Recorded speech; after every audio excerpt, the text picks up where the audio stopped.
Hello, hello, everybody. Hello. Hey, Good evening. back for another episode of Vintage House, the COVID-19 epidemic podcast. I don't like to put it that way, but you know what? It's all about COVID right now. We're going into a second phase and we're all still locked down. We're not back in the studio, which usually we are in WNUR 89.3. Let me give you one benefit of COVID for tonight is that we have Rhonda Flowers in the house. And Yeah. why is that? Why am I why am I attributing that to COVID-19, you might ask? She competes with us on Wednesday nights with her parties. So it's the first time I think in many years we're able to Right. get you. Rhonda, thank you, thank you, thank you. Thank you for asking me. Thank you. Of It's a course. joy to be here. Rhonda, Oh, you have a three-hoster. You have a three yeah. hoster. See, we You were are all so so excited. important. You got everybody. I know, Right. it's normally not all three of us, but all of us, connect with you in so many ways that we all had to be on this podcast today. So thank you Oh, again. thank you. Thank you. Well, it's an honor to be here. Thank you for Thank asking you. me, and I am here. How you doing? I mean, I know there's a lot going on. So just how Yeah, are you doing? I'm doing well. I'm doing well. It seemed like it was a little rough in the beginning. I wasn't sure like what was really happening or if anything was gonna go back to normal. My life had changed because I was always doing something related to the party industry, Mm-hmm. and then it Mm-hmm. just stopped. Like whoop, it just stopped, and there was nothing else there, and there was nothing else I can do.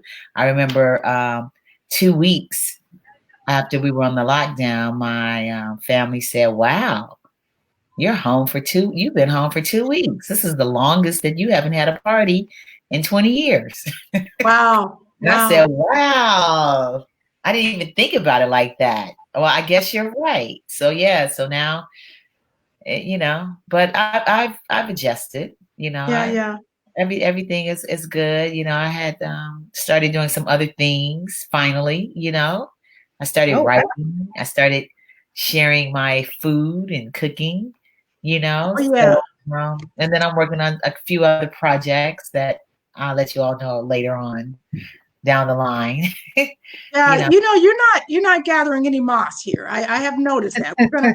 We're gonna talk about all those entrepreneurial endeavors as we go throughout this nice long talk. But before we get into that, let me recognize my co-host today, Lauren Lowry, who's producer extraordinaire of Vintage House, and Kevin McFall, aka Mega, who also hosts Vintage House, the philosophical edition. So, hey, before I start with all my questions for Rhonda, I thought I might let you get a word in because I got a lot to ask her. Oh. It's good to see you, Rhonda, and Thank you, Kevin. we want to know. I'm sure, in addition to just me, we want to know what the virtual house pub crawl is going to look like in the next 2021. Now, see, I was hoping there wouldn't be a virtual pub crawl in 2021. I was Okay. hoping that we would be on the bus and going to the club. That's what I was hoping. But if we are not, then I think it's gonna look something kind of fancy, something futuristic, it's gonna be like the Jetsons, so to speak, I would think. And it would be multiple cameras in different places to give us the illusion that we are bouncing from venue to venue to venue, because that's the only thing that I can see doing. So I will have to simultaneously put all 12 venues on at the same time. That's hot, and that's a great vision. wow. So that's my vision. So that's the only thing I can do for that. So stand by. Look at you. Yep, you've been thinking about it, and Yeah. I appreciate that. And Thank you. hopefully, there won't have to be virtual, but I'm glad there's a vision for it. Right. But it sounds so cool. I may have to do both, right? Oh, You guys are getting ahead of yourselves here. We got that's down the road. We're going to talk about that. Well, I Might as had well to do ask that both. question because last time we had invited Rhonda to the show, I think it was around that time, and Yeah, we yeah. Mhm. And I was yeah, swamped. Yeah. yeah. So that's it for me. Swamped. I'm gonna kick back and enjoy the conversations that That's Okay. it. are All right, coming. you'll chime in. I'll find a way to eke in there. Find a way to eke in there. Okay, very good. Well, Okay. Rhonda, listen, we want to know Rhonda Flowers from the beginning. We know you as extraordinary, one of the biggest, best promoters in the city. You've been in the game for 30 plus years, in the party scene. I know many more years before you even got to the party scene. But where did this start? I mean, what neighborhood did you grow up in? Well, for the most part, Chatham, I would say Chatham. Okay. So you're a native Chicagoan? Yeah, native Chicagoan. Where'd you go to elementary school? Ruggles, Martha Ruggles, 78th Okay. and Prairie. I lived Nice. across the street. And so in about 1977 was probably when I first started throwing my first parties. Were you in elementary school when you started throwing your first parties? Yes. Isn't that Wow. Oh, wow. I had the pluggers, on the index card, the who, what, when, where, who, what, when, where. Well, we all I knew remember those. So you had the time and everything. It was $1 to get into my parties. Oh, I would go to the school and I'll give everyone who I wanted to come to my party an index card. So they'll know that I was having a party. I had a DJ on the bar. I sold drinks and chips and chili and pickles. Pickles was my first entrepreneurial business. I actually sold pickles at school. So everyone who bought pickles were, of course, invited to the party. So I got your money from the pickles, and I got your money from the party, and then I sold you a can of soda and a bag of chips. And if my dad cooked chili, I'd sold you a bag of chili. That's hysterical. It was in the basement, you know what I'm saying? It wasn't house music though. It was more. Yeah. What were you listening to? What's the DJ playing? And R&B. Yeah. Slow dances. I mean, everybody wants to slow dance. Everybody wants to grind. People were up on that wall waiting on the cute man to ask him to dance so they can, get their grind on. It was all about grinding back then. Yeah. Holding up the wall with the black light and the incense going. It was hot. Oh my God. That completely surprised me. I didn't know we were having that kind of party in 1977. I was having the parties, honey.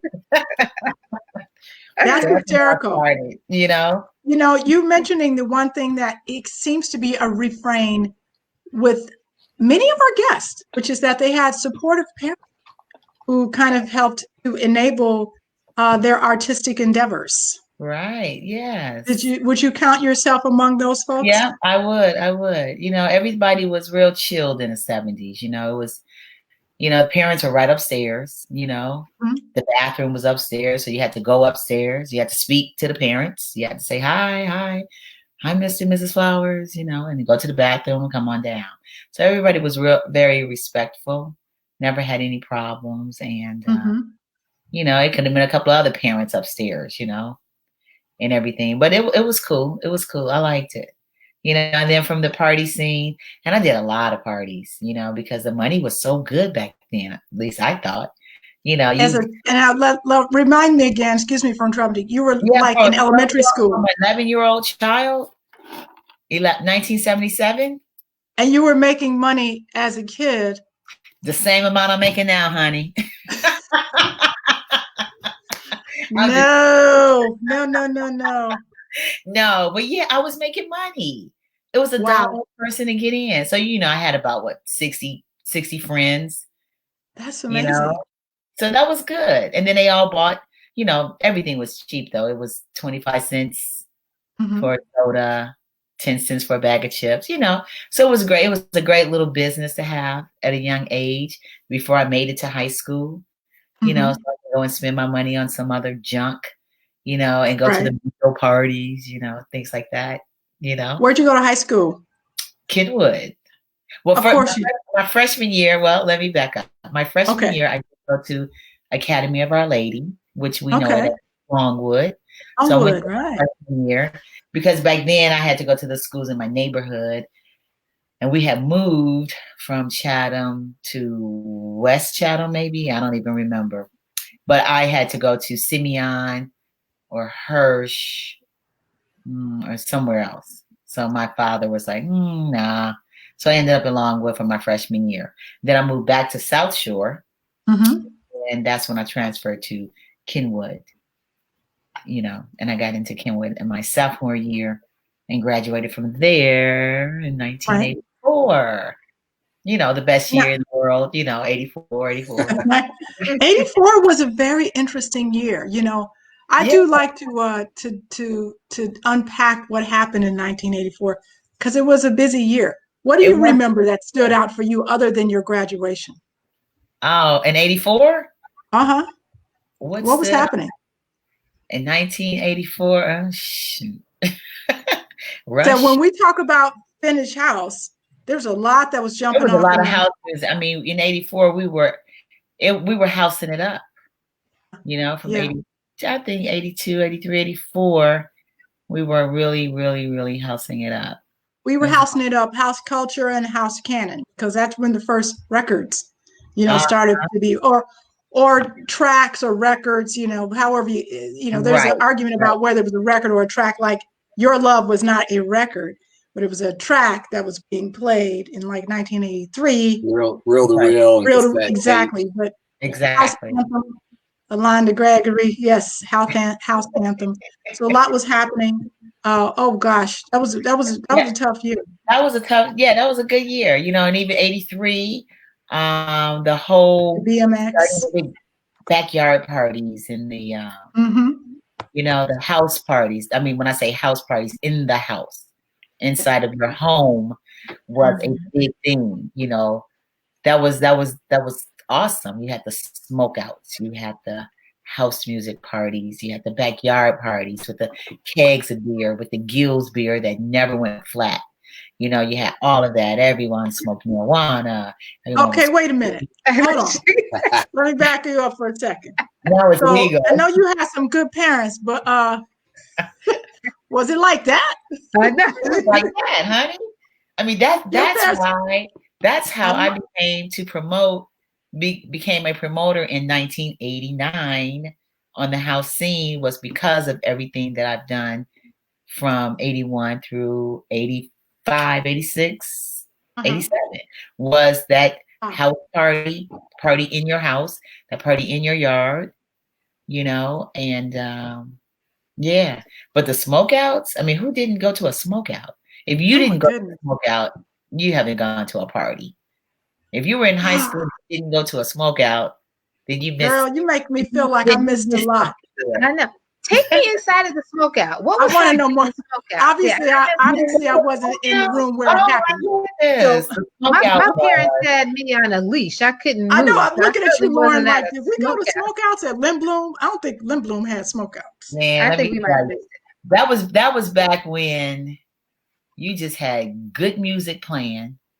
I don't even remember I can't remember if I even had in a smoke out a DJ. No, but we had music. I guess you put your tape on and you had your music going. People come in, everybody had their bottles, their smoke, they sit around and kind of like, and you find your space. You have your space in this place, and then you sat back and you enjoyed it and you relaxed and you had a good time and you smoked and you ate and you talked. Where were you doing this? That's what I'm saying. In the house. in your parents' house? Well, yeah, you live with your parents. You're like in high school. I wonder if you was like maybe college, but at my parents' house, I don't know. Chips like my mom wasn't having it. I know. Okay. Yes. You all didn't go to smokeouts? I mean, apparently not. We're all looking stupid. Like, I don't know what you're talking about. We missed out. I thought that was just going to last forever. That's when you have your Gills beer that never went flat. Your friends come over. Everybody was in someone's home. So you felt safe. You know, you weren't at a club, you weren't at a party, you got dropped off, you're gonna get picked up, you didn't have to drink and drive. It was the best thing ever. And you just high over some good old marijuana. You know, Candace said Limblom didn't have them. We didn't have them, but they attended them. I don't know. I must have missed that. Maybe I was too old for. So yeah, so I did these smokeouts, and I did. I was posted them. And I did those, and those were great. So I guess that's where I pretty much probably got my popularity. Clearly, Iris was hosting them. Celeste said she had them at the Point and at her house. At my house, yeah, in the backyard and all of that. Hill Smokeouts were the bomb. Okay. Oh, okay. Smokeouts. So, Lauren, we got to add a chapter to our book on smokeouts because I'm learning a whole lot. No, since the pandemic, I'll just have one. I'll just do another smokeout. Okay. We'll just. I think we need a smokeout. I think we need a new 2020 version of the smokeout. Now, but let's bring it back. I don't know how we're gonna do that. Smokeout.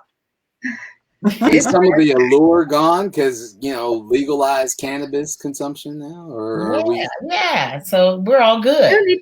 Yeah, we're all good. Smokeouts. Yeah.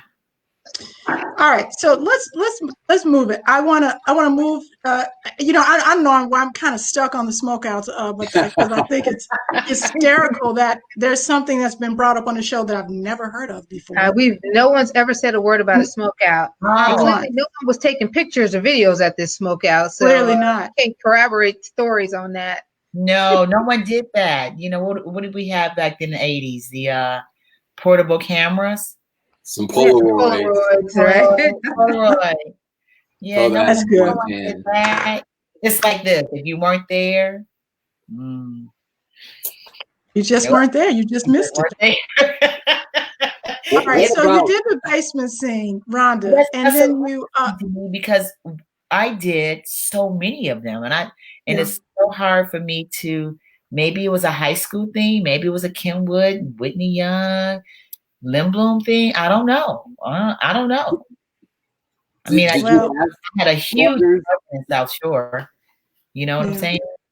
I mean, but the cool thing was everybody was always quiet. Rhonda, I was curious. Did you like something in a movie? Did you have something? Did you move beyond the index cards to help promote these smokeouts, or was it all word of mouth? Two different times. The smokeout was high school. The index cards was elementary school. So how were you promoting these smokeouts? Oh, I call at people. I call my friends. Come on over. I'm gonna smoke out. Since we were just talking about there were no artifacts in terms of. Yeah, you open up your black book, honey, and you just go down your book and you flip it and you tell people to come. That was the best marketing ever. Yes. And what you got there, Kevin? That's my red book. Because if there was any other way at that time, you would have had too many people. Okay, we just were told you had to be invited to the smokeout. You are invited. So Lauren, we weren't invited to the smokeouts because we were square. Maybe because I didn't have your phone number. Oh man, I feel so left out right now. The cool thing I thought I was everywhere. Come over and not let them know really what you were doing. Get out, it's a party going on over Ronda's. No, just come on over. What are you doing? Come on over. Okay, Vince, it's funny. Were you at the smokeout, Vince? He's a Kenwood dude. Oh. Okay, and Arla said she ain't never seen you smoke. Oh. It must have been pretty dark in there. My assumption is. Arla, I can have many, many jokes about like the Christmas tree jokes and all that. You know. Somebody sells them, but they don't celebrate Christmas. I just said I gave parties, you all. That's all I said. You feel me, Captain? Alan was with me. He was too square too. Thank you, Alan. I'm glad I'm not the only one. I was just like, damn, I missed out on a whole lot. I had my days of smoking. I mean, woo. you know. Okay, and Rita said y'all used to meet up on Leon's at 63rd. Was there a smoke out at Leon's? Was that just No, smoke? that was after we smoked. The Westies after party at the Leon. Party. Rest in Yeah. peace, Leon. Okay, Vinny. You can remember one particular. Okay, we're going down this whole. We're gonna spend an hour talking about smoke out. Okay, so right. Vinny, we had our. Go ahead, smokeouts, right? Vinny. Vinny, were you at the smokeouts? Yeah, he's trying to stop Celeste from busting him out here. So, Vince, let me tell you about Vince, okay? Because there was a short time when Vince was at Kenwood, and I was living in Hyde Park, and me, him, Eric Knight, Eric Knight. Eric Knight, girl, that was my sweetie pie. Yes, and Rock. We had plenty of our own smokeouts in Hyde Park the summer I lived there. So, yeah, but I wasn't invited to any of those parties. Anyway, okay, let's get off of that. Let's cross over. I want to talk about Ronda's college days now. So you had smokeouts. You went to and you were raising money. You used the money that you raised from your parties to help you with school. That's right. How did that work? Well, there came to a moment. I was in college. I think my junior year, and so what college was that? I went to DePaul University at first. Then I transferred to Columbia College. Columbia. So majored in television production. Okay. That was my major, behind the scenes. Nice. So I ran out of money. Shit, I didn't have any money. And, and then Charlie Matlock said, "Hey, Ronda, I got this place. You want to have a party?" You know, I said, "Sure, Charlie." Now, you know, Charlie and I lived a block away from each other. Okay. During high school, I met him on the bus stop my freshman year when I was going to Longwood. He was going to Kenwood, and I met him on the bus. So then after that, when I transferred to, then we just became friends, and then I eventually went to Kenwood. But I'm sure Charlie may remember my smokeouts. But I'm sure Charlie Matlock remembers your smokeout. He said, "I don't remember anything right now. Party? You want to have a party with me?" And I said, "Sure, why not? You know, I'll have a party with you." So it turned out to be at the Edge of the Looking Glass, 1989. Okay. 1989 is where I could say the house music industry for me started. That's sweet. 1989 at the Edge of the Looking Glass on a Sunday night. Where was that? 13th and Wabash. Oh, so Edge of the Looking Glass was, I probably went there. I don't remember, but it was right in the house music row, kind of with a lot of like First Impressions and music box. Yeah. All that stuff was over there. Playground. I think they were all there. You know, they weren't even a club. It wasn't even a club. You know, we just made it into that. But it was some type of artsy fartsy place that some young hippie people had, you know. And so we started doing parties there, and it was awesome. You know, we had live entertainment. We had entertainment from out of town. I remember a group coming from Detroit. I remember Kelly Lewis. The Loft, of course. Sorry, Alex. Kelly Lewis, Ramsey Lewis's son, his band coming in playing, you know, and that's when everybody played there, I think. And you had DJ James Vincent, Ron Trent, Andre Hatchett, and of course Charles Matlock. Those were your first few DJs. We don't hear much about James Vincent, huh? James Vincent, because he was we don't hear much about James. JB Morgan, James Vincent. Where is James? Go ahead, Lauren. He's busy. JV keeps everyone busy. He's been on our show. We got him on. We moved to New York and then came back. But yeah, he was our partner. It was me, him, and Charlie. Yeah, you know, I've got a great story about Edge of the Looking Glass, and I'll send it to everyone. It's actually it should be on our website. I'm sorry. Did you meet your husband there as well? Me? No, I didn't. Everybody had somebody at the Edge of the Looking Glass. I had 2 people that got married from the Edge of the Looking Glass. At that vibe. Wow. Who got married? That is nice. Oh, That is really interesting. You're not gonna tell, okay? Because they're not. Are they still married? No. Okay. Yeah. Well, one of them Okay. are. One of them is. I don't know what the other. I can't remember about the other one. Well, about a couple years ago, I'm reading this article in one of the house music magazines, and this major European, I think, person of African descent who is a creative director at Yves Saint Laurent, at some of the major fashion houses in Europe, she credited The Edge of the Looking Glass for her inspiration back in the day. I'll send you that article. It might be on our website. Wow. I think it is on our website. So one of the websites. Check it out.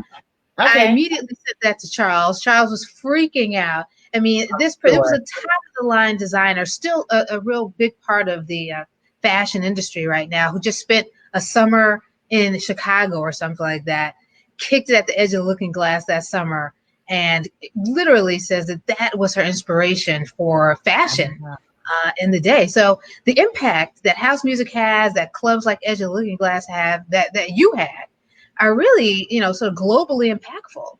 I mean, that just blew my mind when I read it. Wow, that is awesome. Thank you. I think you can never underestimate the impact that you have by pulling together people. I mean, it's an act of love, and I know it's a business for you. I know, but I know where it came from. It came from you wanting to sort of fulfill a need for yourself and for your friends. Even the smoke out parties. Now I even messed up the name. What was it called? Smoke out. Okay, what was it? Smoke out parties. I'm so square. I'm going to a smoke out party. That would not have worked. And everyone didn't smoke. That was just the name of it. That was just a cool name, and that you're just gonna hang out with your friends at someone's home. I smoked. I just wasn't invited. That was the drug, I guess, was we didn't drink as much then. That's true. No one walked around drinking. I mean, you drink more now as an adult, but we weren't into drinking. Falling over. I think that's a difference in like sort of the young Black people, especially who came out of the house music parties. Like it wasn't about 40 ounces or getting drunk or whatever. I mean, I know that happened. It was really about the party. It was like people just had this, there are people who did weed and stuff, but even that was like, it wasn't the predominant need. Right. I mean, you're lucky to have a keg of beer at the party. You know what I'm saying? Jakarta cigarettes were Boone's Fine Wine and Jakartas and Dejerums and all that. Yeah, Dejerum. Remember Rush? Do you remember the Rush? Yes, of course. Yeah. Well, okay. Well, there you go. So. Kevin's like, no. Yeah. Have you remember that? No. I mean, I didn't do it, but. Oh, okay. The clove cigarette was about as far as I went. That clove cigarette was not a drug. That was like a seasoning that we smoked. Yeah. Yeah. It's Rush. Come up with anything to smoke. This interview has really just enlightened us in so many different ways. We have never had the discussion on all the drug activity, the grinding activity. This is interesting. Well, yeah, we talked about punk out. Drugs, not really drugs. Part two. Weed don't count. Weed does not count as a drug. Oh, okay. Okay, so listen, so we're in college. We're not going to get through this, but we might have to do 2 parts. Let me see what's happening with me in college. I'm in college. Wiki sticks. Hold up. This guy's like a music box with Drug City. Wiki sticks, don't front, tons of stick smokers. Right. Oh, wow. Okay. And Celeste, okay. Thank you, Celeste, for validating the clove cigarette. Yeah, I used them on my ham. That's about it. But I remember when I was 16 years old and I got drunk off of some Richard's Wild Irish Rose. Of course. I had no idea what that was, and I was drinking it because it was sweet and it was good. And I was at my girlfriend's sweet 16th birthday, and I think I didn't drink after that for a good 2 days. No. We were hanging on that time frame. Work that out quick. Oh, that was something though. Okay, so Okay. I'm in college now. So I'm in college. I'm doing my thing and trying to find my way. Who am I? What I'm going to do? The party scene is going and going and going. And it just kept going and going and going. And then it went from the edge of the Looking Glass to the whole north side of the city of Chicago. Okay. Talk to us about some of those clubs. When did the Edge leave, and then where'd you go? Oh shoot! And right after the Edge, I want to say at the Tracks. It doesn't even exist anymore. Mm-hmm. That's what we need to uncover. Yeah. Oh, I mean, we went everywhere. We went everywhere and anywhere a club will let us come in and have an event. And it wasn't easy though. It was not easy to convince a club owner to let house music into their clubs, especially for a weekly event. Oh, you know, the house music scene, they don't drink as much, they're not the bottle service, and then they just weren't really hip to who are you, this black girl coming in here from the South Side trying to have a party here up north. Why should I let you have a party? You know, who are you? You know? But then eventually one lets you in, then the other one hears about you, then the other one hears about you, and then it came to a point where, you know, you don't really have to go anywhere. They ended up calling you. Hey, I got a night. Come on by. I can do a party. Come check it out. You know, my boy got a place. You want to check it out? So I was like, cool. So it was kind of like that, you know, because everybody wasn't, you know, the North Side, they're okay with their competition, although they're in competition with each other, but they're still okay with it. So, you know, so it worked out. But we've done things like at Cairo's. Cairo always sticks in my mind because that's the only time I ever had to go to court to countersue a club, sort of, kind of. You know, he tried to sue us, you know, so we're gonna get you back, you know, because they never think that because you're young and you're black that you don't have the resources to go to court and maintain an attorney and then go to court every week after week. You know, they spend thousands of dollars trying to sue Charles and I for an event that we had a contract on for a bar guarantee. But what happened was there was an incident that happened a week or two before our event. So the club owner wanted to cancel. So we went to court to the judge because we had already invested into this event. It was a big Thanksgiving Eve event. Oh yeah, busiest night of the year. Wednesday, you know. So yeah. So we're like, no, dude, you can't back out on the event, you know. And then the cool thing was my partner at that time, Charles, was in law school, so Charles knew the lawyers. So we're like, you can't renege on the deal. We have a contract. So he said, no, we're not gonna have the party. And so Charlie's like, we're gonna go to court. We went to court, and the judge said, you have to honor this party. So the club owner's like, okay, cool, I'm gonna honor the party. Yeah, okay. So the night of the party, he turns away anyone who had on a pair of blue jeans. Oh my God. That was 90% of the crowd. Everybody, he sabotaged the party. Yeah. So then he comes back and says, oh, you didn't make your bar guarantee. Well, shit, no kidding. You know? He said, I'm going to send you. I said, well, we're not going to pay it. You turned away our people. He said, well, I'm going to take you to court. We said, okay, take us to court.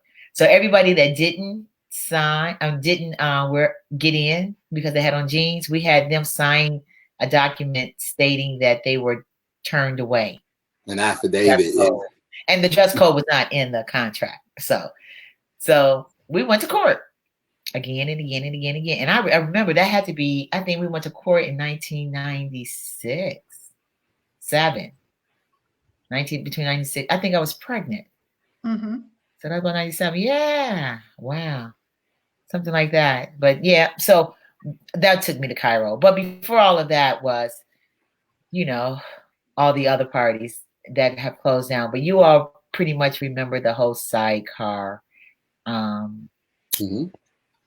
Fuse. And it was called something else before Fuse on the second floor. Where's Fuse? Fuse was it on Clark? Right off of Chicago? I think Fuse is Ice Bar. Right. Ice Bar. Oh yeah, on Clark. Yeah, on Clark. On Clark, right? Yeah. Yeah. Across from Zed 451 now or something. So Ronda. It was Karosh. Oh yeah. Remember that? You know, Ronda. A million loft parties. We did a million Yeah. loft parties. You know, I probably can't even remember all the parties that we've done. I mean, we've done them. You name them, I can probably tell you. You know, And they all have a story. Like I bet you could do a book. Alan King was my DJ at Sidecar. And Greg, Yeah, Alan. Long list Sidecar. you know, Andre Hatchett was there. So it was Andre.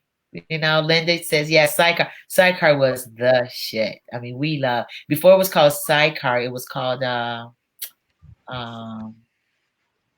Wax. And then he changed it to Sidecar. You know, we did parties at what was that place? That restaurant on top? Man, on Lake. Remember, it was a restaurant. Shark Bar. Oh yeah, the Shark Bar. Yeah, I remember that place. Oh yeah. Oh my God, I forgot about that. Shark Bar. That's gonna go way back.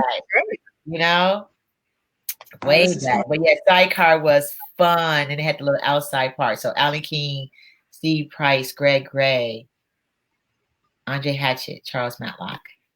Great. I never DJed. You've hosted a lot. All right, so I got a question for you as a woman promoter. Why not do it solo? You seem like you were doing all right by yourself. Then you got Charles as a partner, and later on, your partner now, Coco. So what's the deal with that? Why have a partner at all? Well, you know, it was always because of what was going on in my life at the time. You know, because I always had so many other things going on. I felt that I needed assistance, you know, to make it a little easier for me, you know. And that's pretty much why. I mean, you know, it didn't bother me to have a partner. So that was pretty much the only reason why, I guess. Don't make life hard on yourself. Okay, so I'm with you. That's a good philosophy. I like that. Yeah, and no, Charles is great. You know, we've worked together a lot in the past. Right. So, and it came to a point with Charles and I, and we were like, I was like, Charlie, I quit. You know, I was like, dude, I'm married. I'm pregnant. I can't. You want me to get up at 3:00 in the morning and then go to the other party and then plug? Okay, it's so over. It's just over. I can't do it anymore.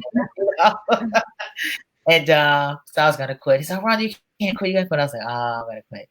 But I couldn't because I loved it so much. I couldn't do it. It's a lot of hustle. Go ahead, It's Lauren. a lot of hustle. I think your longevity is something that makes you legendary, which is why you're here today. Why, you know, after, you know, I was at a point in my world where I was having events with several different groups of people over the course of the mid 90s and early 2000s.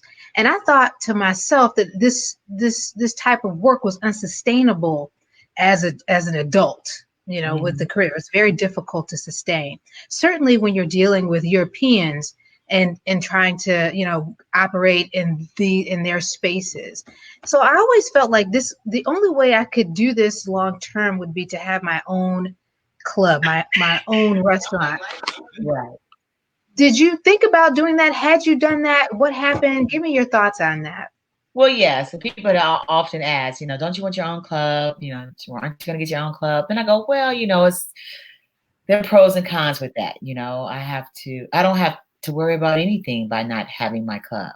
You know, I come in and I do what I do and then I'm out, you know, and then I can go next door and have a party there the next day. I can bounce around and still not be responsible for any type of licensings or brick and mortar or anything. I'm just a freelance floating promoter.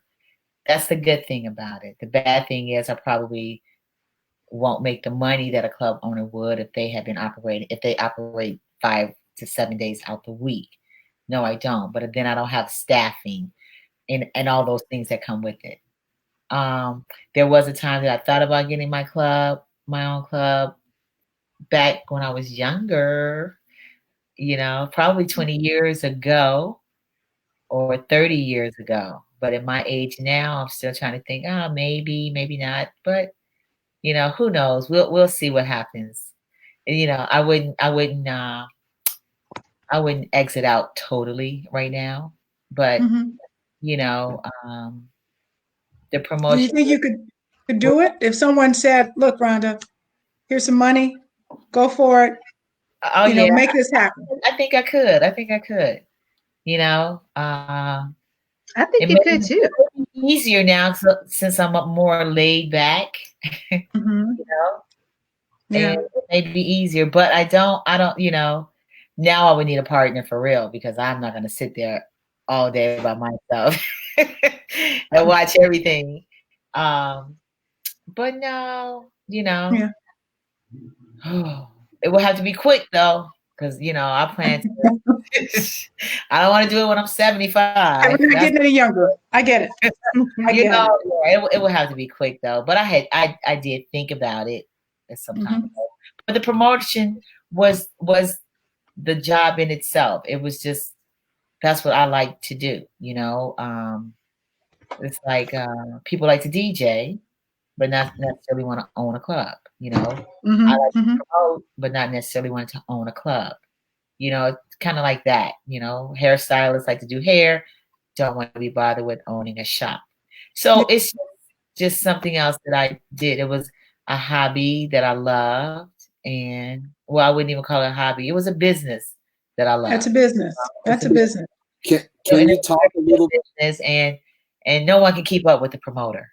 Can you talk a little bit, without giving away trade secrets, talk a little bit about the mechanics of promoting? I mean, obviously you built a brand around your events and experiences, but can you share a little bit about what the promotion maybe then entailed and what it entails today? Well, back in the day, to be a promoter, it was hard work. It was grinding. You had to get out there on the streets. You really had to have had a personality for people to even know who you are or wanted to be where you are. It was the promoter that drew the people to them. It wasn't a DJ. I never had to listen to DJ. I never even told you who a DJ was. Hey, Ronda Flowers is having a party. Okay, let's go to Ronda Flowers' house. Nobody cared who the DJ was or what else was going on, this and that. It was about your personality.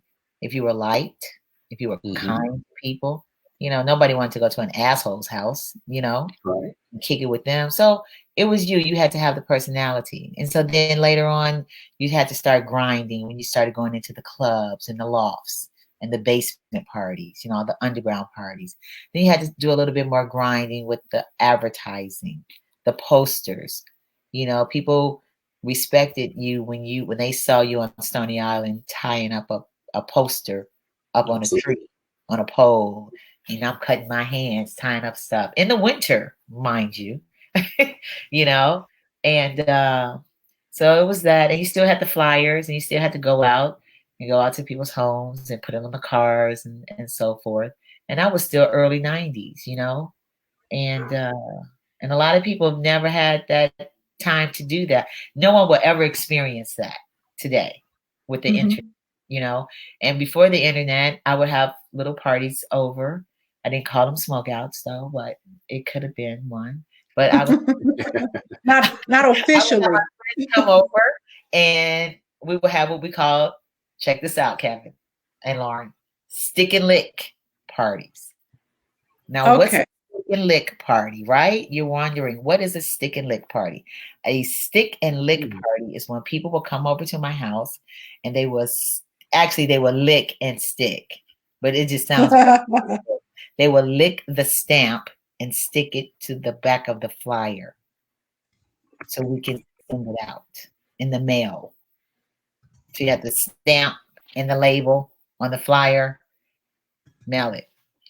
So you had to feed them, give them some liquor and all that, and let them in the party free if they come over and stick and lick. I forgot all about the mail. The mail. We actually used the mail. Did you forget about the mail? I forgot all about the mail. Oh my word! All your addresses is in a database, and we'll print them out. If we did we print them out? Yeah, we were able to print out by then. In the 90s, we would print them out. So you had to take the label off. You had to stick it onto the flyer. We didn't really lick the stick. We didn't really lick the stamp, but it was just a cute name. And you wet the stamp and then you put it on the flyer. You would go to Kinko's and you'll make the flyer. Yes. And you'll lay them 4 on a sheet, turn it over, zip, zip, zip, zip. Then you cut it. You got these square flyers and you mail them. So for 6 hours, you had a party at your house, sticking and licking, talking stuff and doing all of that. You know, so hey, Ron, you need some help with the flyers? You get a meal. You get some liquor. Why not? That's a great question, Lori. Who was invited to the Ronda Stick and Lick party? A lot of people chimed in already. They're like, "Yeah, I remember that." Okay, I want to smoke out. I want to go to the Stick and Lick. You know. My gosh, you are revealing the grind for real. Yes, listen. I was on the promotion crew for Vertigo, so I remember those cold nights, hanging stuff to the poles, and we had many of those. Oh, at 95th Street, waiting for them to be finished. You know, it's like, what do you mean they're not finished? You know, get 200 posters to tie up on wire. Yes, yeah, we use wire. And sometimes you put them all up. You spend all night doing that, and the next day, half of them are gone because kids would take them for like your souvenirs. You know, souvenirs. Oh, the city had tear them down. Yeah, city had tore them down. Yeah, it's crazy. It got so bad that one year they would fine the club. The club would have to pay a fine if they found your poster up on a pole because you couldn't advertise for free on city property. Wow. Yep. Yeah. The city of Chicago tried so hard to anywhere to kill house music. I mean, you couldn't do underground. You couldn't put a poster up. They just did not. They did not like black people. They did not like people. They waited till Harold Washington died, and then it was like, okay, all this stuff got to stop. That's right. True. Yeah. That's all political. Today, Kevin, the whole thing on promotion. Well, you know, everyone uses the internet as though that's all it takes, you know, and it's really more than that still. It's still about who's behind that button, who's behind that name. It's not just going to be that name. It's just not going to be that button. It's still who is that person. You know, I asked my daughter and her friends, what would make you go to one party over another? And they simply said, oh, it all depends on who's giving it. I said, oh, is that it? She said, yeah, it depends on who's giving it. So it still has to go back to who you are. Yeah. So you still have to have that, you know, personality and so forth. I agree. Well, that's a conversation that comes up a lot, you know, is it the DJ or is it the promoter? And there are some promoters, you know, we've talked about this on the show, who are like, I'm only about promoting DJs. And so if a DJ can bring his own crowd, then what have you. And I kind of get that, but I feel like I don't know if it's a chicken and an egg thing. I think if you're a really good promoter, it doesn't matter who the DJ is. Right. Because people come for the promoter. They know that they're going to have an experience because of the person who's putting with you. Right. And you know your promoter is going to bring you some good music. Absolutely. You know? So you know I'm going to go with that one because I don't know who's DJing, but I know the music is going to be good because they always have great DJs. You know, you can always just say they always have great DJs. And then when you get there, it's that, who's that DJ? Who's that DJ? You know? Who is that? You know? So, yeah. So, with you, sis. I agree. All of those parties and all those years, like I said, in the beginning, I didn't listen to DJ. You know, it wasn't until DJing became the thing, you know? Yeah. No, I agree. The thing. And then it became DJ became the thing. So you go with whatever's happening. So if the DJ is the thing now, then yeah, we're gonna promote the thing now, which is the DJ, you know. So it just goes like that. I mean, you know, we know The we're gonna DJ was, music. yeah. I mean, the DJ was like, what? Listen, there were many of us who worked so like that was a job. You know, you did it 3-4 nights a week, Yeah, and exactly. people, it wasn't like you were the star of the show. In many of the clubs where I was a resident, people didn't pay attention to the DJ. I have no pictures. You know, people weren't standing around taking pictures of you. They were there for the party. They were there And for the the party. DJ was just like the bartender. The DJ was like the bartender. Like if you like, they had good drinks, they had good music. You know what I'm saying? It was just kind of part of it. Right. So This very part of different the time. DJ music, host, you know. Then when the DJ, Absolutely. jamming, To be a Red Dog, you just went to Red Dog. You know what I mean? Like that. It was Friday Night at Red Dog. I didn't know who was DJing. We didn't always know. So listen, I know you promised your daughter. Did we lose Lori? I think we did. Lori, did we lose you? What'd you say, Lauren? Oh no, Lori, don't worry about that, Lori. Okay. Our daughter was like, how long are you gonna be in here? I know, because I needed her light because my room is so dark. We don't keep you too much longer because we want to do a little club, mommy. I mean, why is your room so dark? That's right. Come on. The disco lights going on now. That's right. So I wanted my red room with my red wall. I told Lori I wanted to be in my red room with my blue chair, with my velvet chair, but it was too dark. So. Yeah, do you have that lounge experience? So no lights overhead. You, Kevin, you mentioned the pub crawl, but you know, I really miss the 31st Street beach parties that we had. Yes. Let me tell you a little story about 31st Street Beach. 31st Street Beach. This is what you know as it is now with the deck and everything. This is Coco and I's second round at that location. So let me see. My daughter graduated in 2018 from college. So when she was in first grade, what year would that be? We were at the beach, at that same beach, having parties. Okay. Wow. 2000. Same beach having parties when our children were like 6 or 7 years old. So there was no deck. It wasn't called Pier 31. They didn't redo it. It was the old way. So this young gentleman, Justin, owned the concession there. He had heard about us. And he said, hey, y'all want to do some parties over here? I got this concession over here. I talked to the park district. We can have parties. We did parties there that were dynamite. And it was a beach party. And when I tell you it was a beach party, you were sitting on the sand. Sand in your toes kind of party. Sand in your toes, honey. I mean, it was a beach party. And it was BYOB, so I would sell cups. So, DJ set up all the sound and everything. And I would walk around and sell cups because I didn't want glass on the beach. I was always thinking about tomorrow, the children playing in the grass, playing in the sand on the beach. I said, why do you all keep coming to the beach with bottles? Oh my God. Got a cup for sale or donation, whichever you want to do. Donation, $5 donation or a cup, or you buy a cup. So that's what I did. So that was fun. And then eventually I got a call, one of those calls from the park district. Oh, so you're the one that's doing the parties at the beach, So, yeah. Attracted that. Well, who told you can have parties at the beach? I said, dude, the dude who owns the concession said I can have parties at the beach. I'm plugging up in his thing. You think I'm just setting up shop?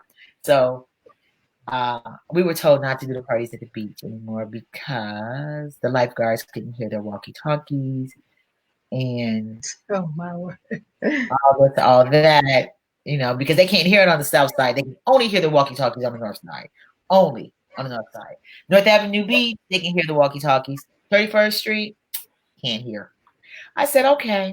So I didn't want to be responsible for a child drowning, so we stopped. Wow. And that was that. Who was setting up your music for that? Yes, it was the best. It was the best ever. The ambience, just the whole sitting on the grass. It was like you were on an island, you know? I mean, because you will be in the sand if you're in the island, you know? Yep. Who did the music? Who did the sound for you for that? Back then or now? Back then. Probably Coco. Oh, what was it? Yeah. Because we've been partners 20 years. So yeah. So that's why that's about 20 years ago. Yeah. Wow. So Ronda, who does it now? That's what I was like back then. Yeah. And it wasn't really loud. It wasn't all of that. It wasn't, but we were there right after work. See, and the beaches aren't closed until 7:00. Right. So in that 2 hours, the lifeguards are responsible for whoever's in the water. Yeah. Oh, I see. But we couldn't say it later because we're out of there at 10:00. Yeah. It's an amazing party. It's really fun, and I'm missing it. And it reminds me that COVID has shut down quite a great bit of what you do. Yeah. And I've noticed that you've pivoted. You're doing some other stuff now. So talk about how you're dealing with this and what your pivot looks like. And then I want to wrap up. Let's 2-3 minutes of this, and then I want to spend time on just giving a little tribute to our dear friend Angie Stone. Oh, absolutely. Who passed away. But I want to hear about your pivot, and then I want to invite a couple of folks on. I have, since I'm no longer promoting on the party scene, I am promoting a new brand of mine called Ronda's Ridiculous Ribs and Waffles. Oh, wow. Oh, I've seen pictures. So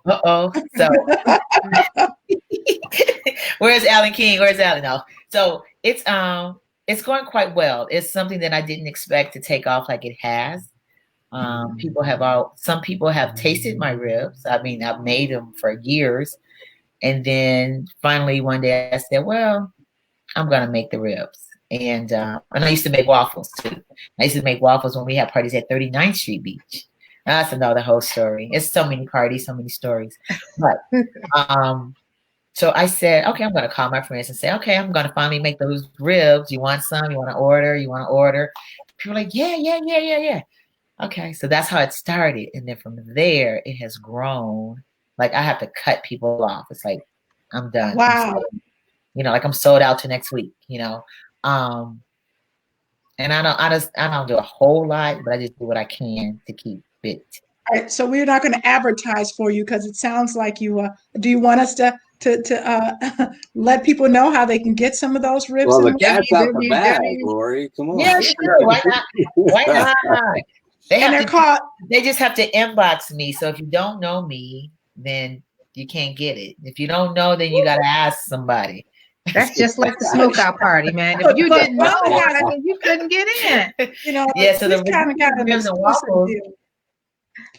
She's got 2 whole Facebook pages. It's exclusive. You know somebody to know somebody that knows somebody. You find it. They really want to know. Oh yeah, the ribs are great. Okay, so and I got chicken. I have smoked chicken. And I'm working on my new smoked pizza, but I have to really work on that. I haven't had time to work on that like I wanted to because I can't stop selling the ribs and the chicken. So you got a lot of fans who are saying exactly what Alan is saying. The bomb. Yeah, yummy. All right, so listen. We want to. I could talk to you all night. I really could, Rhonda. I just, you have so many great stories. An hour is never enough. But we skim the surface. We're just skimming the surface. We'll come back.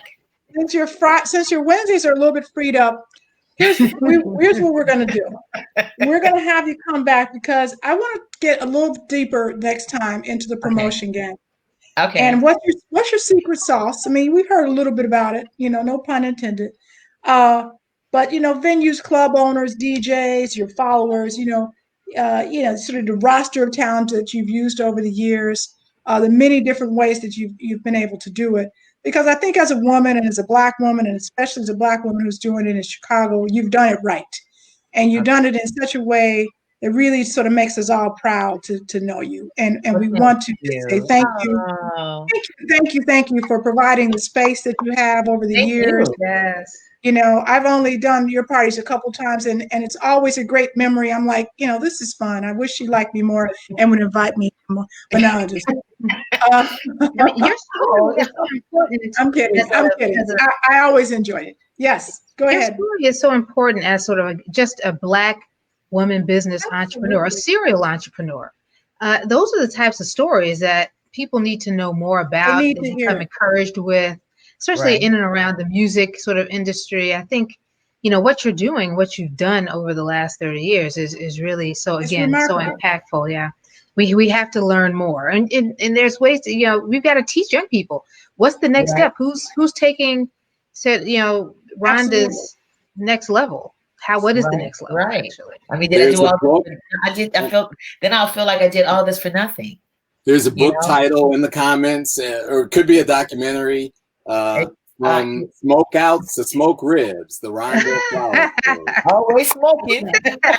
Nice. I'm into it. So, Ronda, you're welcome to hang out with us. Okay. We're just going to take a few minutes to. I want to bring on one of my friends, Leonard Roy, who was a great friend of Angie. Leonard, are you there? Yes. Yeah. Hey. He is a veteran, so happy Veterans Day. Thank you for your service, sir. And we wanted to bring you on because, and I think Miko might be joining us. Some other folks might be chiming in, but we want to honor and recognize, you know, a DJ who is very near and dear to our hearts. Who's been on our show a couple of times.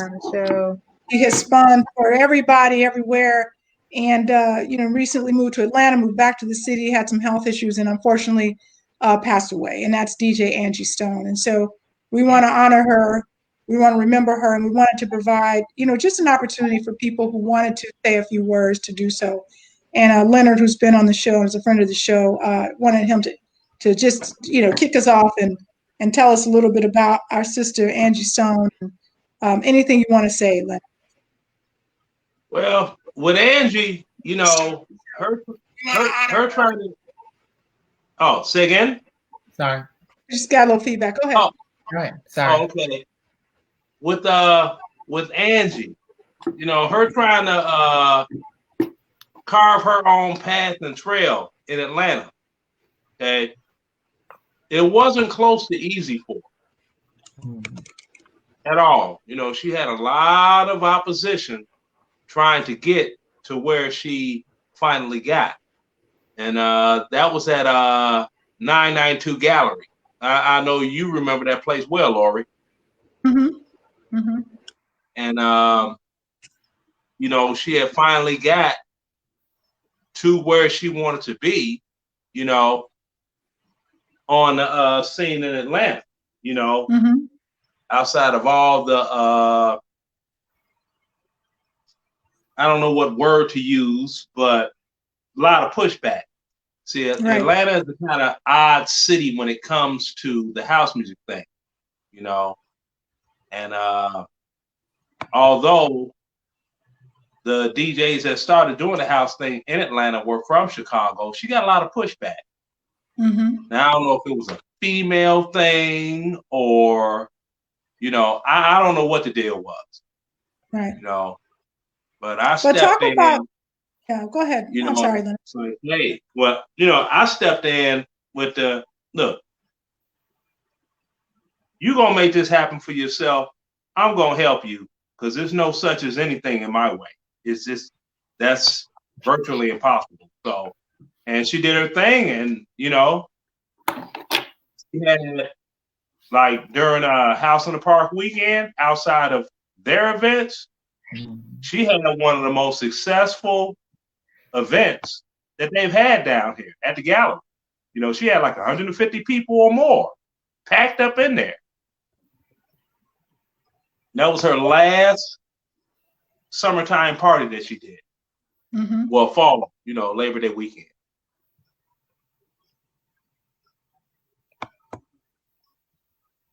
So we're getting a lot of outpouring of just heartfelt condolences. Right. Angie Stone gone too soon. We want our sister to rest in peace. But she was a bad DJ, and she had a great story to tell, and we had her on the show many times. So I just want to wish her family well. I know that there is. I saw that our sisters. I talked to several people today. Melody Cook, um, her DJ sisters, Nikki Divine, and DJ Alicia are putting together, the plans for her services. I'm sure they will make those available. I also saw that there is a collection happening, so that if folks want to support her memorial fund, I put it here, but you can also find it. I think it's circulating around Facebook. There is a way to contribute to that, to help to make her transition as beautiful as she was. So let's put our hearts out there. Let's put our funds if we can. Melody, I know you're feeling the pain. And for many of you who were friends of hers, who were close to her, I just send my condolences to you and to her family. I know she has a son and she has a lot of family members out there. So we love you, we support you, and we got your back. And Leonard, thank you. Thanks for coming on. I know that she was your very good friend, and we spent time together in Atlanta 2 years in a row. And so, I'll miss those times.